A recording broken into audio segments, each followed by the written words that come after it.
Entonces el tema como tal es transmisores y sensores. Y vamos a empezar a definir como tal qué son los transmisores. Comúnmente decimos que son instrumentos que captan la señal, es decir, la variable en un proceso y la transmiten a una distancia a un determinado instrumento, que puede ser nuestro computador, nuestro controlador, nuestro Arduino o el dispositivo que estemos utilizando para poder captar todas esas señales. Comúnmente, cuando hablamos de un sensor, nosotros inferimos que eh, está internamente el transmisor, pero esto no en todos los casos es así. A veces un sensor pues cuenta también con su parte de transmisión y en otros casos hay un sensor por un lado y un transmisor que se conecta a ese sensor que lleva la señal hacia el dispositivo de control. Bueno, los transmisores como tal se utilizan pues como su palabra lo indica para transmitir las señales de los sensores en un proceso. Entonces, si acá en este grafiquito que tenemos señalado está nuestro sensor, pongámosle un sensor de nivel. Utilizamos un transmisor que lea esa señal y la lleve a ya sea pues el controlador o si estamos simplemente indicando, eh, digamos, monitoreando el nivel o distintos elementos como son los que están ahí, que sería el indicador o el registrador. Cuando hablamos de registrador es simplemente el que captura los datos pero no hace ninguna función con ellos. El controlador ya es el que toma decisiones o los podemos llevar a una red concreta para otros procesos. Entonces ese proceso del cual se lleva la señal del sensor hacia el controlador o otro tipo de dispositivos lo realizan los transmisores. Muchas veces vienen integrados en en un solo componente, el sensor y el transmisor. En otros casos, el sensor está por aparte y el transmisor está por aparte. Entonces, pues hay que identificar muy bien los tipos de instrumentos que vamos a utilizar para cada uno de nuestros procesos. Entonces, vamos a empezar a verificar los tipos de señales de transmisión que utilizan esos transmisores. Entonces, unas son señales neumáticas. Entonces, acá es cuando hablamos de señales producidas por compresores de aire. También aplica pues la parte de hidráulica, pero principalmente es neumática. Entonces, señales de aire comprimido. Tenemos las señales electrónicas, entonces que son las producidas por un determinado elemento, ya vamos a ver unos ejemplos de estos, que convierten, por ejemplo, la medición del nivel a una señal electrónica para que la pueda leer o interpretar un controlador. Y las señales digitales, pues como ya hemos venido trabajando, son esas que se dan en forma binaria, con unos y ceros, encendido y apagado, altos y bajos. Y otras que se utilizan para la parte de redes son las señales telemétricas. Estas son las que viajan por ondas, por lo general ondas electromagnéticas. Y las señales hidráulicas, que son las que hacen la transmisión de equipos de gran potencia o en aparatos en los que se necesita que hayan grandes fuerzas para aguantar todos esos pesos que puede suministrar. Por ejemplo, una retroexcavadora utiliza esas señales hidráulicas, dado a que soporta presiones bastante grandes. Entonces son los tipos de señales principales. Y eso nos sirve básicamente para medir o para transmitir distintas variables. Dentro de las señales, dentro de los transmisores neumáticos, pues vamos a tener algunos usados para el equilibrio de movimiento, de fuerza o de torques o momentos. Los electrónicos van a ser para detectar posición o algo que se conoce como transformación diferencial, es decir, medir la diferencia entre un punto y otro. Y los inteligentes que ya utilizan sobre todo parte electrónica para poder hacer sus procesos de medición. Bueno, ya vamos a entrar un poquito a especificar cada uno de ellos directamente sobre las variables que nosotros queremos empezar a medir. Entonces vamos a empezar a detallar lo que es la medición de presión, muy común en plantas donde se utilicen sistemas tanto neumáticos como hidráulicos. Entonces, pues para hacer un recorderis del tema de presión, la podemos definir como una fuerza que se ejerce en un área determinada. Entonces, piénsenlo así, como una fuerza de empuje sobre un área determinada. Entonces, por ejemplo, cuando nosotros estamos empujando un pistón para inflar la bicicleta, lo que se ejerce ahí en ese dispositivo el que infla las llantas o el que infla los balones es una presión dado en esa fuerza y en el área transversal que tiene el pistón por el cual se ejerce esa fuerza. Entonces así podemos entender la presión.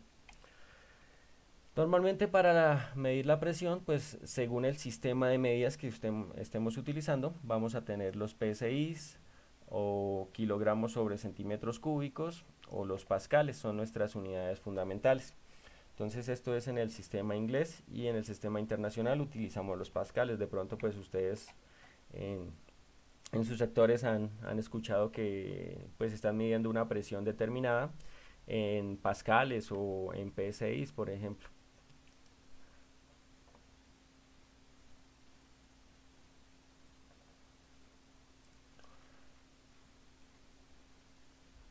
Hay tres tipos de presiones fundamentales.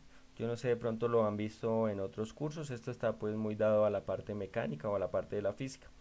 La presión absoluta, que es la que se mide a partir de la presión existente en el vacío. La presión atmosférica, que es en base a esa presión que ejerce la atmósfera. También la llamamos la presión barométrica. A veces los instrumentos de medida los conocemos como barómetros. Son los mismos manómetros, pero en base a esa presión atmosférica. Y la presión Profe, qué pena lo interrumpo, sí, profe. señor. ¿Usted está grabando la clase? Sí. Sí, sí.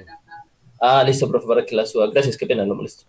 Listo, la presión relativa es la que se hace con una diferencia entre la presión atmosférica y el punto donde nosotros estemos midiendo.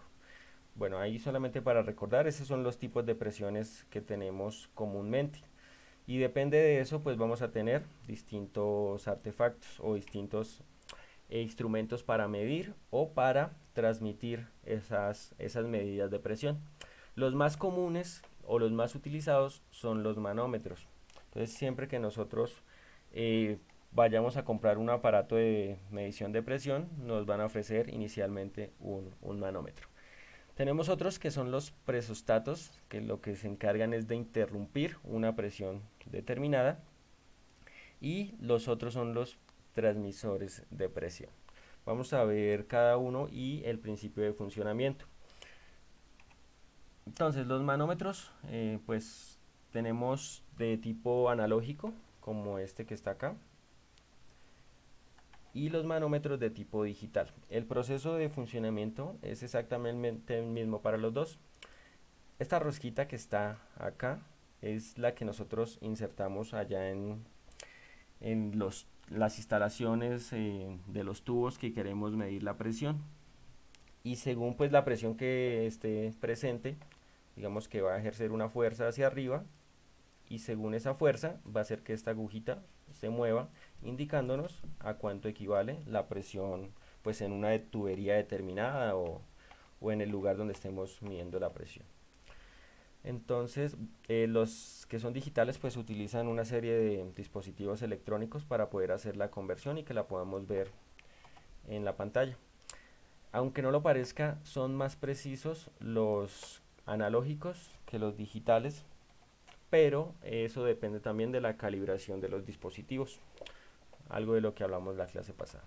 Entonces a continuación pues les voy a poner un video que había buscado en referencia al funcionamiento de los manómetros.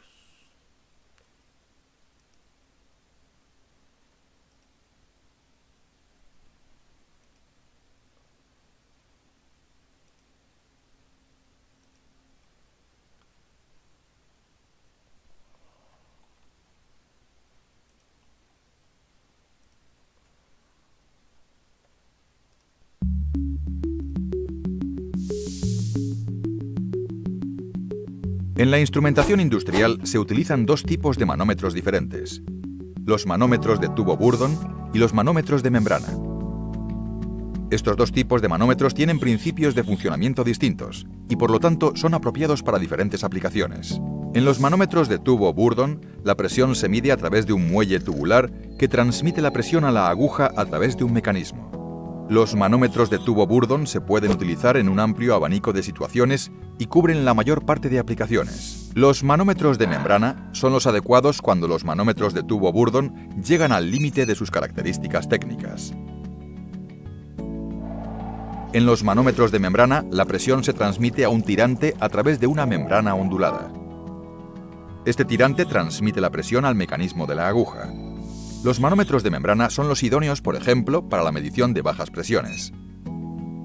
La gran superficie de la membrana permite usarlos en aplicaciones a partir de 16 milibars. Por el contrario, en los manómetros de tubo Bourdon, los rangos de medición comienzan a partir de 600 milibars. Los manómetros de membrana ofrecen una buena protección en caso de sobrepresiones, debido a que la membrana puede apoyarse contra la brida superior.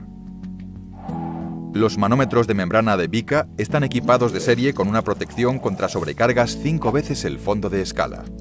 Si es necesario, los manómetros se pueden dotar de una protección contra sobrecargas incluso mayor. Los manómetros de membrana también tienen ventajas al utilizarlos con medios críticos. La membrana se puede recubrir con los materiales más diversos como PTFE, oro, Hastelloy y muchos más. De esta manera se protege el dispositivo contra medios agresivos.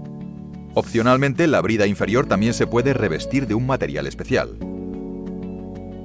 Las membranas con brida de conexión abierta también son apropiadas para medios viscosos. Gracias a su gran sección transversal, el canal de presión no se puede obstruir. Por lo tanto, la correcta decisión entre utilizar manómetros de tubo Bourdon o manómetros de membrana depende en todo momento de la aplicación en concreto. En Vica estaremos encantados de asesorarle a la hora de elegir el manómetro adecuado para su campo de aplicación.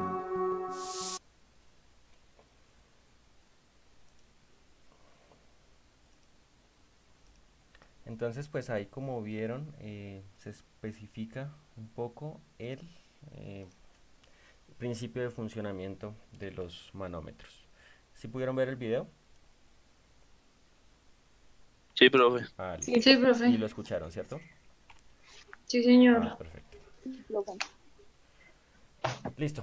Hay otros tipos de dispositivos que se llaman presostatos. Estos están dados más que todo a la transmisión y es un, digámoslo así, un sensor y actuador al mismo tiempo. ¿Cómo funcionan? Entonces, acá tenemos como una especie de perilla que gradúa una presión límite. Y acá pues se va a conectar a nuestro sistema. ¿Qué es lo que va a ocurrir? Entra la presión como tal del líquido o de lo que sea y se va a comprimir este resorte que aparece acá al principio. Si la presión es muy fuerte y alcanza la que nosotros configuramos acá manualmente, se acciona este mecanismo y lo que hace es cerrar. Por ejemplo, si estamos trabajando con un flujo de algún líquido, lo va a cerrar y eso es para efectos de seguridad, para que no ocurra ningún problema. Entonces lo que hace es cortar el flujo o cortar la presión en caso de que pues se pueda presentar un accidente cuando se trabajan con presiones muy altas. Esos son los presostatos. Y los transmisores de presión son los encargados como tal de convertir las señales que se toman de presión a una señal eléctrica que pueda ser controlada ya sea por un PLC, por un Arduino o por un computador cualquiera. Entonces esto es lo que se conecta allá al proceso y tiene un sensor internamente. Entonces al momento de entrar la presión, pues él tiene acá una serie de instrumentos electrónicos que lo que hacen es medir la señal del sensor y convertirla en una señal eléctrica que pues acá pues iría por cables directamente a nuestro controlador y ahí pues ya podemos hacer distintos controles de procesos en base a la medición que se haga en esa presión. Entonces, comúnmente, pues, o industrialmente, tenemos de diversos tipos.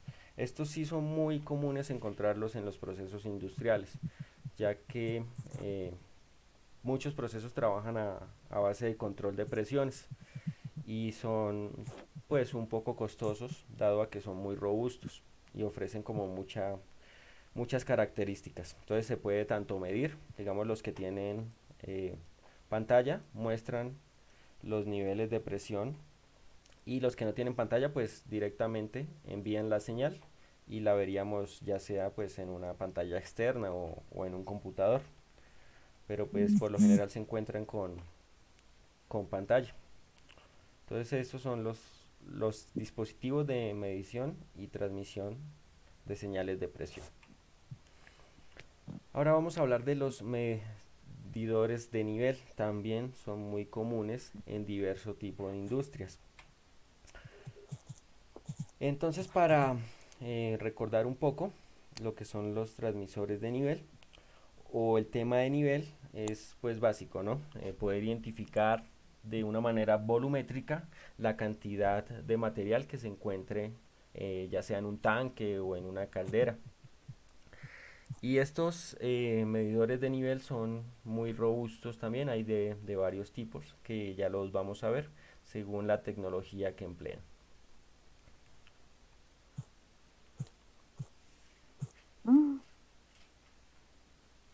Bueno, esto es igual a lo que veníamos mencionando. Entonces vamos a tener de diversos tipos. Unos son los de medición continua, que son a los que conocemos como transmisores de nivel. Y pues son los más comunes, digamos que nos dan en tiempo real el cambio de nivel que puede ocurrir en un proceso. Hay otros que son de medición discreta, que funcionan con un control on-off, es decir, de una manera digital, encendido o apagado. Entonces si nosotros programamos un nivel y nuestro flujo supera ese nivel, se dispara una alarma y digamos cierra la válvula. Puedes poner un ejemplo. Y hay otros que son concretamente indicadores de nivel. Esos solamente nos sirven para visualizar el nivel, pero no podemos hacer acciones de control. Vamos a ver entonces algunos de ellos. Bueno, para poder hacer mediciones de nivel tenemos que tener en cuenta las características del proceso y también las características del producto. Entonces factores como la viscosidad, el grado de corrosión, la generación de espuma. Este es un inconveniente bastante grande al momento de medir el nivel. Y pues hace poco vi un caso concreto acá en Colombia, en una planta de Bavaria, en el que cuando producían cerveza, el lúpulo generaba mucha espuma. Entonces tenían malas mediciones de nivel y eso generaba a futuro que la calidad de la cerveza no fuera óptima porque no se tenía una medición concreta del nivel específico. Entonces todo este tipo de variables juega al momento de medir el nivel. Si hay variables o materiales sólidos, entonces que también los podemos medir en base al nivel, por ejemplo el polvo o algún tipo de partículas o materiales granulados, también se debe tener en cuenta estas especificaciones al momento de elegir uno u otro dispositivo. Y directamente pues en el producto vamos a tener factores como la densidad, la conductividad, presión, temperatura, etcétera. Todas esas variables influyen en la medición del nivel. Entonces, dentro de los transmisores de nivel vamos a tener los de presión hidrostática, desplazamiento, ultrasonido, los de radar y los capacitivos. Comúnmente o los más comunes a nivel industrial. Vamos a ver cada uno de ellos y su principio de funcionamiento. Entonces tenemos inicialmente los de presión diferencial. Estos van a utilizar la magnitud que vimos anteriormente, que es la de presión. Entonces, ¿cómo funcionan?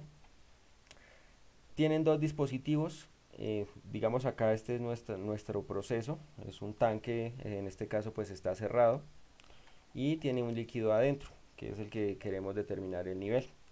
Entonces son dos dispositivos, uno que se encuentra en la parte inferior y otro, perdón, en la parte superior y otro en la parte inferior. Cada uno de ellos va a medir una presión y luego pues aplicando estas ecuaciones que tenemos acá, digamos que es una diferenciación entre la presión que se encuentra arriba, llamemos la presión 1, y la presión que se encuentra abajo, y según esas ecuaciones es capaz de determinar el nivel que se encuentra en el tanque. Entonces simplemente comparando las presiones de arriba y de abajo es capaz de encontrar el cálculo del nivel dentro del tanque. Entonces, ojo, no confundamos los conceptos de presión y de nivel. Dijimos que presión era una fuerza y el nivel pues es dado específicamente como a la cantidad de líquido que se encuentra internamente. Estos son unos de los más comunes y son los medidores de nivel o transmisores de nivel en base al desplazamiento. Entonces, pues ¿qué ocurre? Van a tener una especie de flotador, que es el que vemos acá, y al momento de estar en presencia de un líquido, según la cantidad de ese líquido, va a ocurrir un desplazamiento de ese flotador, y según la configuración interna que tengan esos dispositivos, son capaces de garantizarnos la cantidad o el nivel del líquido que se encuentra dentro de un tanque. Los podemos encontrar horizontales o verticales. Los verticales pues son los más comunes, funcionan así. Entonces si acá está el líquido, va a subir el flotador y acá tenemos una serie de dispositivos mecánicos que convierten las señales después con una parte electrónica para poder determinar el nivel. Y los horizontales utilizan pues inicialmente el principio de los verticales. Digamos que el flotador pues se va a mover y va a hacer que unos dispositivos acá cambien su posición, se transmite una señal y en base a eso pues se determina el nivel. El funcionamiento es casi el mismo, sino que sacan estos horizontales según el proceso. Si hay unos, digámoslo así, unas calderas muy grandes en las que no es posible acceder de manera fácil, pues se utilizan estos horizontales para poder transmitir el nivel y que lo podamos conectar ya sea a otro dispositivo. Otros también muy comunes son los transmisores de nivel ultrasónicos, y estos lo que hacen es generar una onda acústica y esta onda pues se va a reflejar de alguna manera en la superficie del líquido o de la materia que estemos midiendo y va a volver la señal al sensor. Entonces pues es algo parecido a lo que tenemos en pantalla. Acá arriba tenemos nuestro sensor ultrasónico. Él transmite una onda acústica, por eso es de ultrasonido, y al momento de entrar en contacto con el material, esa onda se va a reflejar y va a entrar nuevamente al sensor y de esta manera hace la medición del nivel. Entonces, ¿qué ocurre? Si el nivel, pues si el material está muy cerca del sensor, la onda que se obtiene pues va a ser más fuerte, ¿cierto? Pero si está, digamos que el nivel estuviera acá abajo, pues la onda cada vez va a ser más débil y al momento de reflejarse pues va a llegar con valores más pequeños, es decir, va a ser menos potente. Y en base pues a esas mediciones que hace el sensor, es capaz de indicar el nivel presente dentro del tanque. Industrialmente se tienen pues estos tipos de sensores, son como la forma común de encontrarlos. Bueno, antes de esto también les había buscado un video referente a la medición de los sensores ultrasónicos.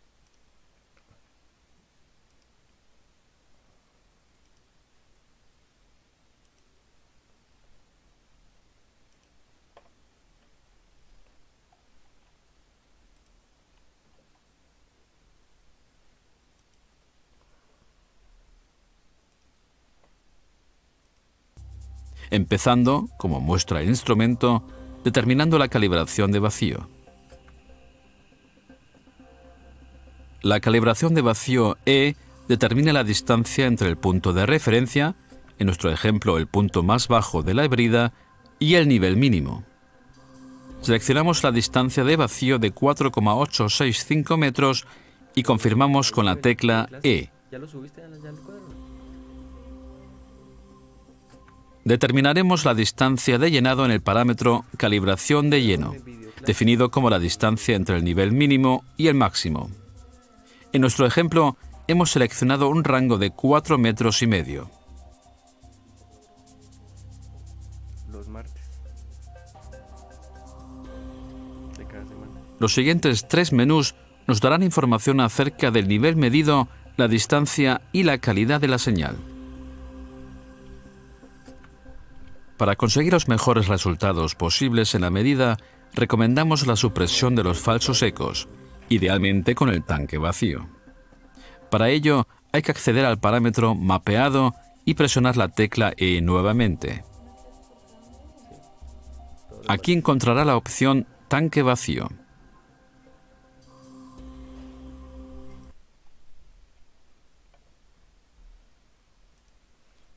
Bueno, eso es para que vieran un poco el manejo de este tipo de dispositivos, que lo que les comento, son muy comunes encontrarlos en el sector industrial.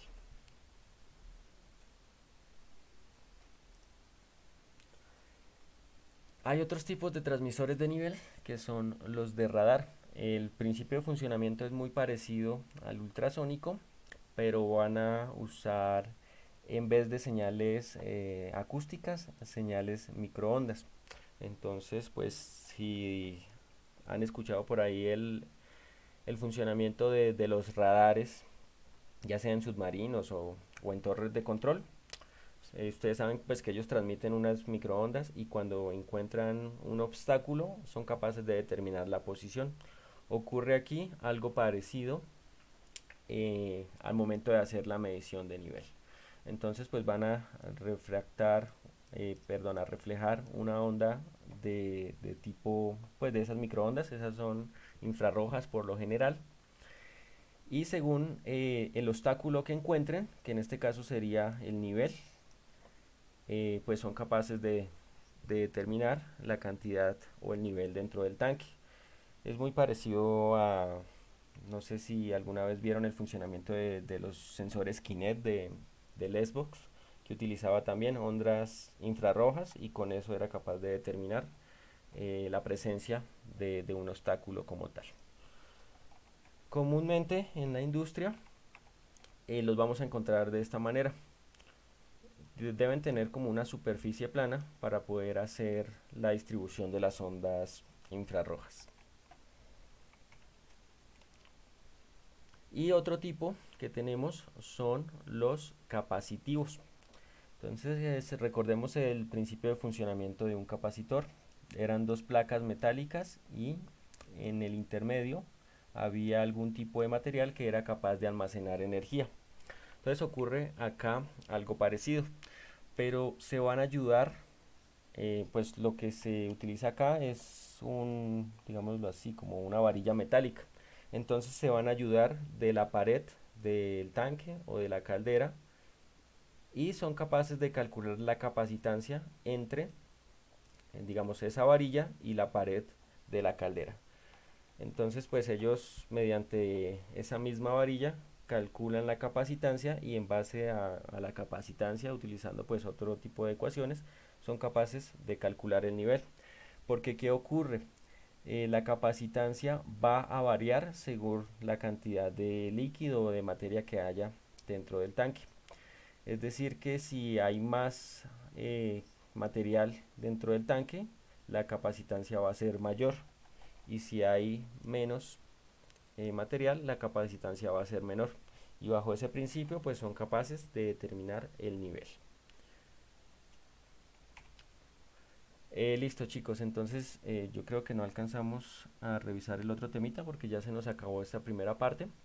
Entonces nos encontramos a las 8:40 para continuar con esta parte de los dispositivos de medición. ¿Listo? Listo, profe, muchas gracias. Listo, profe, gracias. Listo, profe. Vale.